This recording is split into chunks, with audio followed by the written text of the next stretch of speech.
नमस्कार दोस्तों, मैं नीरज जांगेड़ स्वागत करता हूं आपका क्वालिटी एजुकेशन के इस यूट्यूब प्लेटफॉर्म पर। जैसा कि आपको पता है, हम पढ़ रहे हैं राजस्थान सेवा नियम के एमसीक्यूज की सीरीज और इसमें हम अध्याय 13 पढ़ रहे हैं, आपके वैदेशिक सेवा। और जो आपके अध्याय 13 है उससे रिलेटेड जो इससे पिछली क्लास थी हमारी पार्ट 12 था, उसमें हमने कुछ क्वेश्चन के बारे में डिस्कशन किया था और उससे आगे हम आज की क्लास में पढ़ने वाले हैं। तो देखो, स्टार्ट करें क्लास को।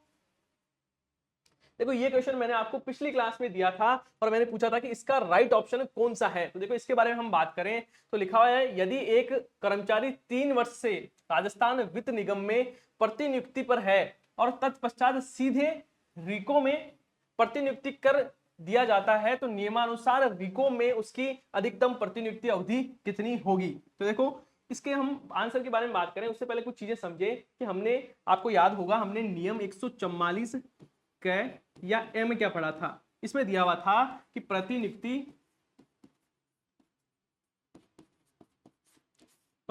की अवधि, कि प्रतिनियुक्ति पर यदि किसी कर्मचारी को भेजा जाएगा तो उसे कितने समय के लिए भेजा जाएगा, ये हमने पढ़ा था 144 क में। अब देखो, इसमें हम बात करें तो इसमें बताया गया था कि यदि कोई कर्मचारी प्रतिनियुक्ति पर है तो एक बार में उसे 4 साल के लिए भेजा जाएगा और जो प्रशासनिक विभाग है वो क्या कर सकता है, 1 साल के लिए इसे बढ़ाया भी जा सकता है। कौन बढ़ा सकता है? तो वो बढ़ा सकता है जिस भी विभाग में वो है उसका प्रशासनिक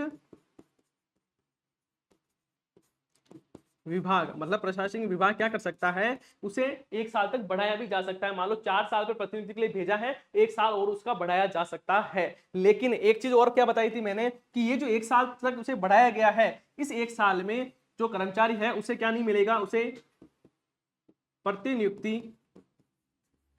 भत्ता है वो नहीं दिया जाएगा। किसकी बात की जा रही है कि ये जो 1 साल बढ़ाया गया है उसमें उसको क्या नहीं मिलेगा, प्रतिनियुक्ति भत्ता नहीं दिया जाएगा। साथ ही इसमें बताया गया है कि ये देखो, 4 और 1 कितने हो गए, 5 साल। 5 साल से ज्यादा के लिए यदि बढ़ाया जाता है तो उसमें किसकी अनुमति लेनी होगी, तो उसके लिए वित्त विभाग है,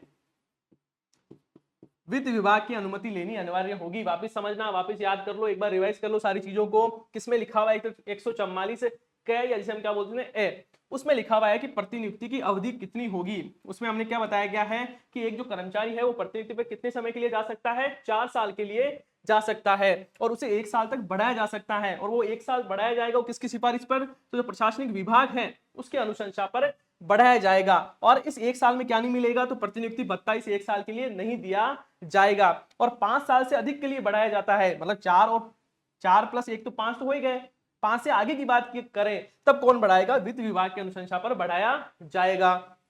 साथ ही देखो आगे और बात करें, और हमने क्या पढ़ा था कि यदि कोई कर्मचारी ऐसा है जो राजस्थान पुलिस में कार्य कर रहा है और उसे आईबी, उसे आईबी या सीबीआई में क्या किया हुआ है, प्रतिनियुक्त किया गया है, सीबीआई में प्रतिनियुक्त किया गया है, तब देखो उस समय में क्या बात बताई गई कि उसे 5 साल के लिए क्या कहां भेजा जा सकता है, प्रतिनियुक्ति पर भेजा जा सकता है और उसकी 2 वर्ष तक उसे बढ़ाया भी जा सकता है। वापिस ध्यान से समझा, यदि कोई राजस्थान पुलिस में, कोई सशस्त्र बल में कार्य करने वाला कर्मचारी है और उसे कहां भेजा जाता है, आईबी या सीबीआई में भेज दिया जाता है प्रतिनियुक्ति पर, तब कितने साल तक, 5 वर्ष तक क्या मिलेगा। अब देखो 5 वर्ष तो यहां पर भी है और 5 वर्ष यहां पर भी है, 4 प्लस 1, लेकिन यहां अंतर क्या है कि यहां पर जो 1 साल है वहां पर प्रतिनियुक्ति भत्ता नहीं दिया जाएगा, लेकिन जब बात की जाए आईबी और सीबीआई में तब यहां क्या होगा, 5 साल तक प्रतिनियुक्ति भत्ता भी दिया जाएगा। तो देखो यहां तक आपको ये भी चीजें समझ में आ गई होगी। फिर हम बात करें कि संपूर्ण सेवा काल की, यहां लिख देता हूं, जब बात की जाए कि संपूर्ण सेवा काल में एक कर्मचारी कितने समय तक प्रतिनियुक्ति पर रह सकता है अधिकतम, तो वो हो जाता है 10 वर्ष तक। अब देखो इस क्वेश्चन के बारे में हम बात करें तो इस क्वेश्चन में राइट ऑप्शन हो जाता है ऑप्शन नंबर 1, क्योंकि 3 साल उसने पहले गुजार दिए हैं, बचा कितना, 1 साल। साधारणतः बात की जा रही है तो 1 साल में क्या होगा, वो 1 साल तक वापिस किस में काम कर सकता है, रिको में वो कार्य कर सकता है। तो मुझे बताओ यहां तक की चीजें समझ में आ गई क्या। साथ ही मैं आपको बताऊं कि कल एक क्वेश्चन था जिसमें आपके बहुत सारे कमेंट्स आ रखे थे, इसमें मैंने आपको ये बताया था कि यदि कोई कर्मचारी क्या करता है, एक विभाग से दूसरे विभाग में जाता है प्रतिनियुक्ति पर, दोनों विभाग क्या है, वैदेशिक विभाग है, उनमें ट्रांसफर होता है तो उसे 1 साल के लिए पैतृक विभाग में काम करना अनिवार्य होगा। तो देखो आपके कई के कमेंट थे कि सर 1 साल नहीं होगा, 3 साल होगा, तो एक बार आप वापस चेक करना, वहां पर 1 साल ही है। वापस चेक करना, मैंने ओरिजिनल सब जगह ओरिजिनल ही लिखा हुआ है, बुक में यही लिखा गया है कितना, 1 वर्ष के लिए उसे प्रत्यक्ष विभाग में काम करना होगा। तो आपने जहां कहीं भी ये पढ़ा है 3 साल, तो वापस देखना 3 साल नहीं है, कितना है, 1 साल तक वापस भेजा जाएगा। तो ये चीज भी आपको वापस सही कर लेनी है। और इसका लगभग आंसर आप सभी का सही था, आपने बताया था ऑप्शन नंबर ए 1 वर्ष तक रहेगा। फिर देखो आगे पढ़े हम। अब देखो आज की क्लास में फर्स्ट क्वेश्चन है कि राजस्थान सेवा नियम के नियम 149 के संबंध में निम्नलिखित कथनों में से असत्य कथन है। अब देखो क्या क्या चीजें पता होनी चाहिए। तो एक तो हमें यह पता होना चाहिए कि जो नियम 149 है उसमें क्या लिखा गया है, और दूसरा हमसे ये पता होना चाहिए कि पूछा क्या है। तो हमसे पूछा है कि असत्य कथन कौन सा है। अब देखो हम बात करें नियम 149 की, तो इसमें लिखा गया है कि बकाया अंशदान पर ब्याज। अब देखो ये सारी चीजें समझने के लिए हम क्या करते हैं, पहले समझते हैं अपन नियम 145। पिछली क्लास में हमने 145, 146, 147 ये सारे पढ़े थे। तो देखो ये चीजें एक बार ये नियम 149 है उसको समझाता हूं, फिर हम वापस इस क्वेश्चन पे आएंगे। देखो 149 क्या कहता है कि बकाया अंशदान पर ब्याज। अब ये चीजें समझने के लिए हमें कौन सा नियम समझना होगा, पहले 145। अब देखो आपको याद होगा 145 में हमने 2 चीजें पढ़ी थी, कौन कौन सी। एक तो हमने बात की थी कि यदि कोई भी कर्मचारी है वो कहां पर है, प्रतिनियुक्ति पर गया हुआ है, कोई कर्मचारी है वो क्या है, प्रतिनियुक्ति पर कहां गया हुआ है, विदेशी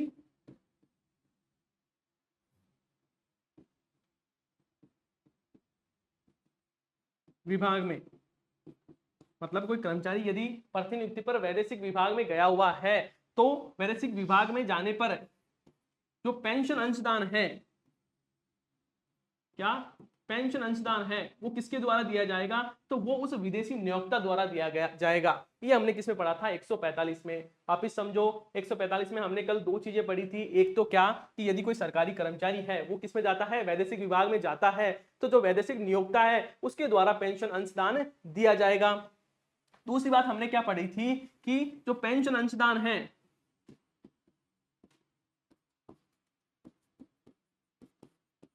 ये पेंशन अंशदान है वो वित्त वर्ष के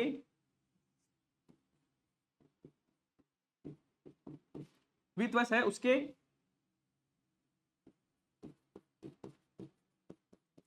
समाप्ति के 1 माह पूर्व में ही क्या कर देना है, ये जो अंशदान है वो किसमें जमा करा देना है, वो संचित निधि में जमा करवा देना है। ये चीज भी हमने कल पढ़ी थी। 2 चीजें पढ़ी, एक तो कि जो विदेशी नियोक्ता है वो क्या करेंगे, अंशदान देंगे। दूसरी बात कि अंशदान कब दिया जाएगा, तो जो वित्तीय वर्ष है उसका जब वित्तीय वर्ष खत्म होता है उससे 1 माह पहले ही आपको क्या कर देना है, ये अंशदान है वो जमा करवा देना है। फिर हमने क्या पढ़ा था 146 में कि जो पेंशन अंशदान होगा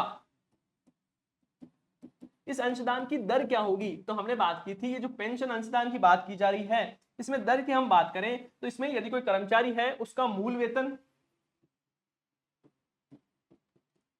प्लस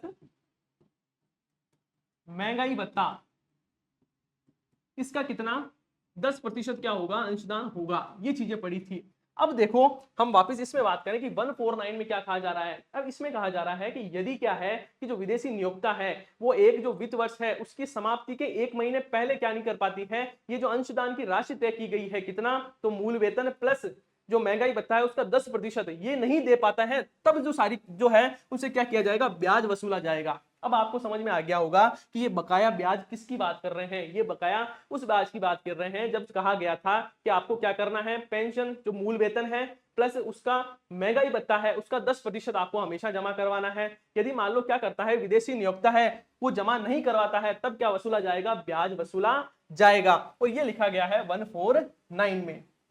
अब देखो अब आपको क्वेश्चन अच्छे से समझ में आएगा। अब देखो कथन क्या लिखा हुआ है कि अंशदान की बकाया राशि पर ब्याज की दर 2% होगी। तो देखो कथन हमसे क्या पूछा है, असत्य पूछा है, तो ये बिल्कुल गलत हो जाता है। मतलब ये असत्य हो जाता है। क्यों असत्य हो जाता है? क्योंकि यहाँ प्रतिशत कितना होगा, हम प्रतिशत की बात करें तो यहाँ पर होगा 1%। मतलब क्या होगा कि जो उसका वेतन है उसका कितना 1%, जो ब्याज की राशि कितनी होगी तो 1% ब्याज की राशि होगी। ये किसमें लिखा हुआ है? ये लिखा हुआ है आपके 149 में। फिर देखो आगे क्या लिखा हुआ है, 15 दिन से एक दिन भी अधिक होने पर पूरे महीने का ब्याज देना होगा।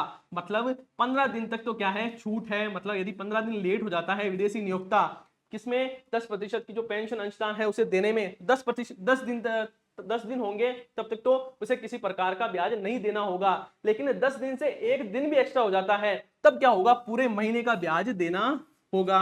अब देखो ये कथन बिल्कुल सही है और ये गलत हो जाता है, क्योंकि यहां पर क्या होगा, 1% होगा। हमसे पूछा क्या है, असत्य कथन, तो असत्य कथन कौन सा है मुझे ये बताओ। तो असत्य कथन हो जाता है अपने केवल 1। अब मुझे बताओ ये चीज आपके समझ में आई या नहीं आई? ये जो नियम 149 है वो आपको अच्छे से समझ में आया या नहीं आया? फिर देखो आगे बात करें,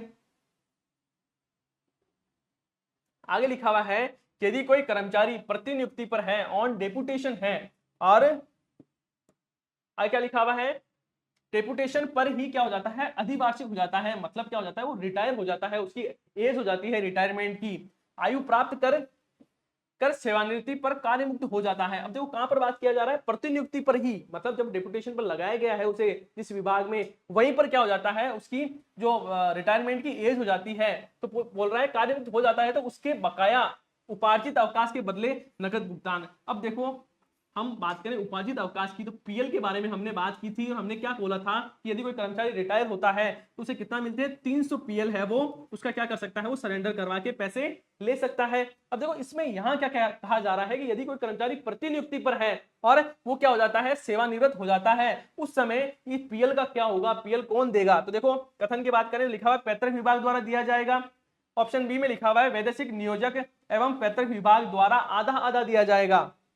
सी में क्या लिखा हुआ है, वैदेशिक नियोजक द्वारा किया जाएगा। और डी में लिखा हुआ है उपरोक्त में से कोई भी नहीं। तो देखो राइट ऑप्शन की बात करें तो इसमें राइट ऑप्शन हो जाता है ऑप्शन नंबर सी, जो वैदेशिक नियोजक है उसके द्वारा ही क्या दिया जाएगा, ये जो पीएल है उसकी राशि भुगतान की जाएगी। पीएल मतलब प्रिविलेज लीव, या हम क्या बोलते हैं, उपार्जित अवकाश। तो देखो ये क्वेश्चन भी आपको समझ में आ गया होगा। फिर देखो आगे बात करें, आगे लिखा हुआ है कि वैदेशिक नियोजक द्वारा पेंशन अंशदान का राजकोष में सही दर से भुगतान किया गया है अथवा नहीं किया गया है, यह तथ्य किसके द्वारा सत्यापित किया जाएगा? इसके द्वारा क्या किया जाएगा, सत्यापित किया जाएगा। मतलब कि जो विदेशी नियोक्ता है वो सही से दर दे रहा है, नहीं दे रहा है, जो पेंशन अंशदान की राशि तय की गई है मूल वेतन प्लस महंगाई दर का 10%, वो सही से दे रहा है या नहीं दे रहा है, ये सारी निगरानी या इसका सत्यापन कौन करेगा? तो देखो क्या लिखा हुआ है, कोष एवं लेखा निदेशक, कोष एवं लेखा निदेशक, निरीक्षक निरीक्षण विभाग, या निदेशक पेंशन एवं पेंशन वेलफेयर विभाग, या वित्त विभाग। तो देखो इसके राइट ऑप्शन की बात करें तो इसमें राइट ऑप्शन हो जाता है ऑप्शन नंबर सी। मतलब जो पेंशन और पेंशन वेलफेयर विभाग है ये सारा ध्यान देगा कि जो विदेशी नियोजक है वो समय पर क्या जमा करवा रहा है या नहीं जमा करवा रहा, सारे जो अंशदान है वो सही पर जमा हो रहे हैं या नहीं हो रहे हैं। तो यहां तक ये चीजें भी आपको समझ में आ रही होगी। फिर देखो आगे बात करें, आगे लिखा हुआ है भारत से बाहर वैदेशिक सेवा में प्रतिनियुक्त कर्मचारी को अवकाश स्वीकृति के प्रावधानों में सम्मिलित है। अब देखो यहाँ पर हम ऑप्शन के बारे में बात करें तो क्या लिखा हुआ है, स्वीकृत अवकाश के अवकाश वेतन का भुगतान विदेशी नियोजक द्वारा किया जाएगा। तो देखो ये बिल्कुल सही हो जाता है, जो अवकाश है उसका वेतन किसके द्वारा किया जाता है, विदेशी नियोजक द्वारा किया जाता है। फिर जब आगे क्या लिखा हुआ है, वह अवकाश अधिकारी के अवकाश लेखों में कम नहीं किया जाएगा। मतलब जो कर्मचारी है उसका जो अवकाश लेखा है उसमें इसको कम नहीं किया जाएगा। तो ये भी बिल्कुल सत्य हो जाता है। फिर देखो हम बात करें राइट ऑप्शन की, तो उपयुक्त सभी मतलब ए और बी दोनों सही है, तो क्या हो जाता है ऑप्शन नंबर सी है वो अपने राइट हो जाता है। फिर देखो आगे बात करें, फिर देखो नेक्स्ट क्वेश्चन क्या लिखा हुआ है कि विपरीत प्रतिनियुक्ति का अर्थ है। अब देखो विपरीत प्रतिनियुक्ति की हम बात करें तो ये लिखा हुआ है आपके, हम देखो चैप्टर कौन सा पढ़ रहे हैं, हम बात कर रहे हैं आपके अध्याय 13 वैदेशिक सेवा। अब देखो वैदेशिक सेवा जो आपके अध्याय 13 है वैदेशिक सेवा, उसका लास्ट नियम है 157 मतलब 157, उसमें लिखा गया है आपके विपरीत प्रतिनियुक्ति के बारे में बात की गई है। अब देखो विपरीत प्रतिनियुक्ति होती क्या है इसके बारे में हम बात करें तो देखो हमने अभी तक हमने प्रतिनियुक्ति के बारे में ही पढ़ा है, डेपुटेशन के बारे में ही पढ़ा है, लेकिन रिवर्स डेपुटेशन के बारे में अभी तक हमने नहीं पढ़ा। देखो प्रतिनियुक्ति से आप क्या समझते हो? प्रतिनियुक्ति से हम ये समझते हैं कि कोई सरकारी कर्मचारी है, उसे क्या कर दिया जाता है कि यदि लोक हित में उसे क्या भेज दिया जाए, किसी विदेशी नियोजक के पास में भेज दिया जाता है काम करने के लिए। साधारण भाषा में समझे तो ये चीज हो जाती है। अब यदि इसका उल्टा हो जाता है तब हम क्या बोलते हैं कि ये क्या है, विपरीत प्रतिनियुक्ति है। या हम इसको देखो हम भाषा में समझें तो देखो विपरीत प्रतिनियुक्ति का मतलब क्या हो जाता है कि राज्य के सार्वजनिक उपक्रमों या बोर्ड में, सार्वजनिक उपक्रम मतलब क्या हो गया, जैसे कि रिको हो गया हमरे, या आरटीडीसी हो गया, या आरएफसी हो गया, या तो जो राज्य सरकार की जो सार्वजनिक उपक्रम है उनमें, या कोई बोर्ड है जैसे कृषि विपणन बोर्ड हो गया, खादी बोर्ड हो गया, इन सब में यदि कोई कर्मचारी लगा हुआ है और इन स्वतंत्र विभाग में, इन स्वतंत्र विभाग के कर्मचारी को यदि सरकार क्या कर ले, सरकार सरकारी विभाग में भेज दे, तब इसे क्या बोला जाता है, विपरीत प्रतिनियुक्ति बोला जाता है। चीज को ध्यान से समझना, ऐसे समझो साधारण भाषा में। इतने टाइम हम क्या पढ़ रहे थे कि क्या हो रहा है कि जो सरकारी कर्मचारी है वो प्रतिनियुक्ति पर किस में जा रहा है, वैदेशिक विभाग में जा रहा है। अब ये सोचो कि इसका उल्टा हो जाए कि मान लो वैदेशिक विभाग से कर्मचारी किस में आ जाए, सरकार के पास आ जाए। अब वैदेशिक विभाग कौन कौन से होंगे तो देखो जो सार्वजनिक उपक्रम है, राज्य की जो सार्वजनिक उपक्रम है जैसे आरटीडीसी हो गया, रिको हो गया, या कोई स्वतंत्र निकाय है या कोई बोर्ड है, जैसे मान लो कि हम बात करें कृषि विपणन बोर्ड हो गया, खादी बोर्ड हो गया, इनके कोई कर्मचारी है और उनको क्या किया जाता है, सरकारी विभाग में भेज दिया जाता है प्रतिनियुक्ति पर। तो इस प्रतिनियुक्ति को हम क्या बोलेंगे, इसको बोलेंगे हम विपरीत प्रतिनियुक्ति। और ये सारी बातें कहां की गई है, ये की गई है आपके नियम 157 में। अब मुझे ये बताओ कि आपको विपरीत प्रतिनियुक्ति क्या होती है, ये समझ में आ गई क्या? अब देखो यहां पर हमें यही पूछा है कि इसका अर्थ क्या है। तो देखो ऑप्शन राइट ऑप्शन की बात करें तो इसमें हो जाता है राइट ऑप्शन बी, राज्य सरकार के सार्वजनिक उपक्रमों, बोर्ड इत्यादि में सरकारी के विभाग में प्रतिनियुक्ति। मतलब यदि राज्य सरकार के कोई सार्वजनिक उपक्रम है या कोई बोर्ड है, इसमें यदि कोई कार्मिक कार्य कर रहा है तो उसे कहां भेज दिया जाता है, सरकार के विभाग में उसकी प्रतिनियुक्ति कर दी जाती है। तो वो क्या कहलाता है, आपके रिवर्स डेपुटेशन या विपरीत प्रतिनियुक्ति कहलाती है। तो मुझे बताओ ये चीज आपकी समझ में आई या नहीं आई? फिर देखो आगे बात करें, आगे लिखा हुआ है विपरीत प्रतिनियुक्ति कार्मिक पर। अब देखो चीजें क्या पूछी गई है हमसे, ऑप्शन देखेंगे तो पता चलेगा। लिखा हुआ है कि पैतृक संस्थान के सेवा नियमों की शर्तें लागू होगी। नेक्स्ट क्या लिखा हुआ है कि अवकाश पैतृक संस्थान के। अब देखो यहां पर हम इतने टाइम जब पैतृक विभाग की बात कर रहे थे, इससे पहले हम जब प्रतिनियुक्ति की बात कर रहे थे और जब हम पैतृक विभाग की बात कर रहे थे तब हम बात कर रहे थे जिस विभाग में वो कर्मचारी कार्य कर रहा है। लेकिन यहां हम जब रिवर्स डेपुटेशन की बात कर रहे हैं, उस समय हम पैतृक विभाग की बात करें तब हम कर रहे हैं कि जिससे वो कर्मचारी आया है, मान लो वो रिको से आया है, वो मान लो कि आरएफसी से आया है, तो हम उसकी बात कर रहे हैं। तो देखो अवकाश पैतृक संस्थान के नियमानुसार ही देय होगी। क्या लिखा हुआ है, विपरीत प्रतिनियुक्ति पर प्रतिनियुक्ति भत्ता देय नहीं होगा। तो देखो एक चीज ये बिल्कुल आपको याद रखनी है कि जो विपरीत प्रतिनियुक्ति है उस पर किसी भी प्रकार का प्रतिनियुक्ति भत्ता प्राप्त नहीं होता है। ये स्टार लगा के याद कर लेना। क्या याद करना है आपको कि यदि विपरीत प्रतिनियुक्ति की जाती है तब क्या नहीं मिलेगा, प्रतिनियुक्ति भत्ता नहीं दिया जाएगा। लेकिन हम अभी तक ये पढ़ते आ रहे थे कि प्रतिनियुक्ति पर क्या होता है, जो आपके प्रतिनियुक्ति भत्ता है वो देय होता है। तो इसमें कंफ्यूज नहीं होना है। जब विपरीत आ जाए तब क्या होगा, जब भी आप देखो विपरीत तब क्या होगा कि ये जो प्रतिनियुक्ति भत्ता है वो क्या नहीं दिया जाएगा, नहीं दिया जाएगा। और जब पूछे कि प्रतिनियुक्ति पर, तो हाँ भाई साहब प्रतिनियुक्ति पर तो दिया जाएगा लेकिन विपरीत प्रतिनियुक्ति पर नहीं दिया जाएगा। तो देखो ये तीनों सही हो जाते हैं। राइट ऑप्शन की बात करें तो ऑप्शन नंबर डी है वो बिल्कुल करेक्ट हो जाता है। फिर देखो आगे बात करें, आगे लिखा हुआ है कि विपरीत प्रतिनियुक्ति के संबंध में परिपत्र दिनांक 28 दिसंबर 2021 के अनुसार प्रतिनियुक्ति अवधि एवं उसकी स्वीकृति हेतु सक्षम प्राधिकारी के संबंध में सही उत्तर का चुनाव कीजिए। अब देखो हम बात करें विपरीत प्रतिनियुक्ति की। हमने जब क्लास शुरू हुई थी, जब हम प्रतिनियुक्ति के बारे में बात कर रहे थे, तब मैंने आपको बताया था कि 144 क में क्या लिखा गया है कि प्रतिनियुक्ति की शर्तें मतलब अवधि कि कितने टाइम तक किसको प्रतिनियुक्ति पर भेजा जाएगा। लेकिन जब हम बात करें विपरीत प्रतिनियुक्ति की तो चीजें चेंज हो जाती है। वापिस समझना, ये चीजें में आपको कंफ्यूज नहीं होना है। जब प्रतिनियुक्ति की बात करें तो हम प्रतिनियुक्ति की बात कर रहे हैं, विपरीत प्रतिनियुक्ति की बात करें मतलब इसका उल्टे की बात कर रहे हैं, और उसमें अवधि में भी चेंज हो जाता है। क्योंकि देखो यहाँ क्या लिखा हुआ है, 5 वर्ष मतलब विभागाध्यक्ष, इसका मतलब क्या है कि विपरीत प्रतिनियुक्ति में अधिकतम कितने होंगे, 5 वर्ष के लिए क्या भेजा जाता है, प्रतिनियुक्ति पर भेजा जा सकता है। और यदि क्या किया जाए, प्रशासनिक विभाग है वो अनुशंसा कर दे तो 5 साल को बढ़ाया भी जा सकता है। कितने वर्ष तक, तो 10 वर्ष तक। और 10 वर्ष से अधिक की बात की जाए तब कौन आएगा, वित्त विभाग आएगा। अब ये याद करो कि हमने जब हम प्रतिनियुक्ति की बात कर रहे थे तब हम क्या पढ़ रहे थे, तब हमने पढ़ा था कि 4 साल तक, फिर प्रशासनिक विभाग द्वारा 1 साल और बढ़ाया जाता है, तो कितने साल हो गए, 5 साल तक। और उससे ज्यादा यदि बढ़ाना है तब कौन होगा, वित्त विभाग होगा। लेकिन विपरीत प्रतिनियुक्ति की बात की जाए तो सारी चीजें उल्टी हो जाती है। कैसे, 5 वर्ष तो विभागाध्यक्ष द्वारा दिया जाएगा, और 10 साल तक कौन बढ़ा सकता है, प्रशासनिक विभाग है वो 10 साल तक बढ़ा सकता है। और 10 साल के आगे की बात की जाए तब कौन आएगा, वित्त विभाग आएगा। तो इसमें देखो उपयुक्त सभी है वो सही हो जाते हैं। ये क्वेश्चन लाने का मेरा एक ही मकसद था कि आपको सारी चीजें समझ में आ जाए, आप विपरीत प्रतिनियुक्ति और प्रतिनियुक्ति दोनों में कंफ्यूज ना हो। तो ये चीजें आपको समझ में आ गई होगी। फिर देखो आगे बात करें, आगे देखो हम अंतर की बात कर रहे हैं, लिखा हुआ है प्रतिनियुक्ति व विपरीत प्रतिनियुक्ति में अंतर की बात करें। अब देखो यहाँ चीजें आपकी सारी क्लियर होने वाली है। तो देखो लिखा हुआ है सरकारी कर्मचारी अन्य संस्था में जाता है, तो देखो ये हमने पढ़ा ही था, प्रतिनियुक्ति का मतलब क्या है, जो सरकारी कर्मचारी है वो किस में जाएगा, अन्य संस्था में जाएगा। क्योंकि विपरीत प्रतिनियुक्ति में क्या होता है कि संस्था का कर्मचारी किस में जाता है, सरकार में आ जाता है, या सरकार के किसी विभाग में कार्यरत हो जाता है।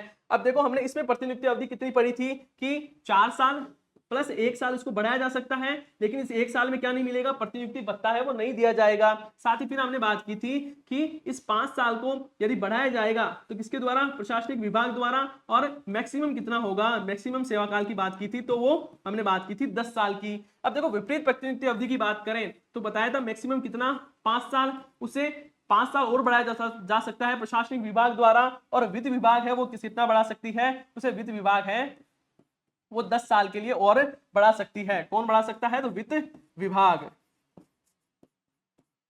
और साथ ही हमने क्या बात की थी कि इसमें किसी प्रकार का प्रतिनियुक्ति भत्ता नहीं दिया जाएगा। ये तो बिल्कुल अच्छे से याद ही करना है कि विपरीत प्रतिनियुक्ति की जब भी बात की जाएगी तो वहां पर प्रतिनियुक्ति भत्ता है वो नहीं दिया जाएगा, लेकिन यहाँ पर प्रतिनियुक्ति भत्ता दिया जाएगा, और इस 1 साल में प्रतिनियुक्ति भत्ता नहीं दिया जाएगा। अब ये चीजें मेरे को आई थिंक बार बार बताने की आवश्यकता नहीं होगी, आपको ये समझ में आ गया होगा कि इस 1 साल में प्रतिनियुक्ति भत्ता क्यों नहीं दिया जाएगा, और इसमें 5 साल में दिया जाएगा। जब मान लो कोई कर्मचारी ऐसा है राजस्थान पुलिस का और वो सीबीआई या आईबी में काम कर रहा है तो उसे 5 साल के लिए भेजा जा सकता है प्रतिनियुक्ति पर, वहां पर आपको भत्ता भी दिया जाएगा, और 2 साल तक ये इसको बढ़ाया भी जा सकता है। फिर देखो आगे बात करें, आगे लिखा हुआ है कि कर्मचारी विदेश सेवा में सेवानिवृत्त हो सकता है, लेकिन वहां अवकाश राशि मिलेगी, पेंशन नहीं दी जाएगी। मतलब यदि कोई प्रतिनियुक्ति पर है और वहां पर सेवानिवृत्त हो जाता है, ऐसा क्वेश्चन हमने अभी पढ़ा ही था, तो अवकाश राशि नहीं मिलेगी, सिर्फ अवकाश राशि मिलेगी लेकिन पेंशन दे नहीं होगा। वही हम यह बात करें तो देखो विपरीत प्रतिनियुक्ति में क्या किया जाता है, जैसे ही 3 माह कंप्लीट, जैसे सेवानिवृत्त होने वाले होते हैं और 3 महीने बचे हैं, तब क्या कर दिया जाता है, उसको वापस उसी संस्था में भेज दिया जाता है। फिर देखो इस अवधि में प्रतिनियुक्ति भत्ता, यही सेम बात आ गई, यहाँ पर भत्ता देंगे, यहाँ पर किसी प्रकार का भत्ता नहीं मिलेगा। फिर देखो आगे बात करें, अब देखो यहाँ में हमने पढ़ा था कि मकान किराया, क्षतिपूर्ति भत्ता, मतलब शहरी क्षतिपूरक भत्ता की बात कर रहे हैं। चिकित्सा भत्ता है, इसमें कर्मचारी क्या कर सकता है कि जो विदेशी विभाग है या पैतृक विभाग है उसमें से जो उसके ज्यादा लाभदायक हो उस हिसाब से वो क्या कर सकता है, ये भत्ते प्राप्त कर सकता है। मुझे ये बताओ याद आ रही है या नहीं आ रही है पुरानी बातें? यदि याद नहीं आ रहे हैं तो आपको रिवाइज करने की बहुत ज्यादा जरूरत है। रिवाइज कैसे करोगे, तो मैंने आपको बताया था कि हमारा जो टेलीग्राम चैनल है क्वालिटी एजुकेशन RS, वहां पर क्या हो रही है, इन सभी क्लासेस की PDF भी अपलोड हो रही है, तो वहां पर देखकर आप चीजों को रिवाइज कर सकते हो। तो देखो ये आपको याद आ जाना चाहिए देखते ही कि हमने पढ़ा था कि यदि कोई कर्मचारी प्रतिनियुक्ति पर है तो उसको मकान किराया, शहरी क्षतिपूरक भत्ता और चिकित्सा भत्ता है, उसमें से उसका वैदेशिक विभाग या पैतृक विभाग में से जो उसको पसंद आए या जो उसके लिए ज्यादा लाभदायक हो उस हिसाब से वो क्या कर सकता है, वो भत्ता ग्रहण कर सकता है। लेकिन यहां पर क्या बात की जा रही है कि सरकार के जो भत्ते देय हैं वो वही दिए जाएंगे विपरीत प्रतिनियुक्ति में। साथ ही देखो राज्य हित में स्थायी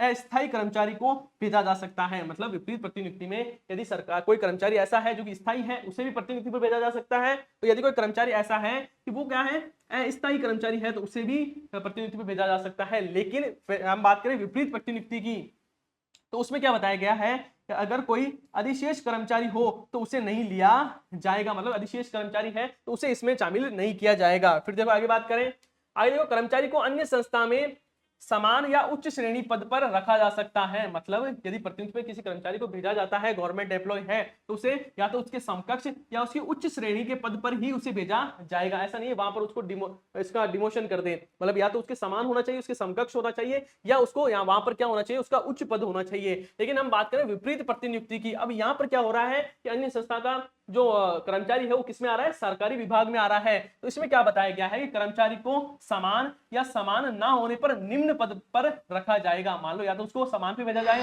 लेकिन समान नहीं है, उसके पद के लेवल नीचे है, तो क्या किया जाएगा, उसके निम्न पद पर भी उसको भेजा जा सकता है, लेकिन यहाँ पर नहीं भेजा जाएगा। अब ये चीजें कहां पर आएगी आपके, यहाँ पर ये चीजें सारी है वो कथन कारण में पूछी जा सकती है। मान लो पूछे कि निम्न में से कौन सा कथन सत्य है, कौन सा असत्य है, तो यहाँ पर आपकी जो नियम 157 है वो बहुत ज्यादा इंपॉर्टेंट हो जाता है। तो ये चीजें एक बार वापस रिवाइज करना, वीडियो को आपको वापस देखना है, चीजें याद करते हुए चलते जाना है। तो यहाँ तक अपनी क्लास है वो कंप्लीट हो जाती है। यदि आपको वीडियो पसंद आ रही है तो वीडियो को लाइक करना है, साथ ही अपने ऐसे फ्रेंड्स जो जूनियर अकाउंटेंट की तैयारी कर रहे हैं उन सभी के साथ इस वीडियो को शेयर भी करना है। धन्यवाद।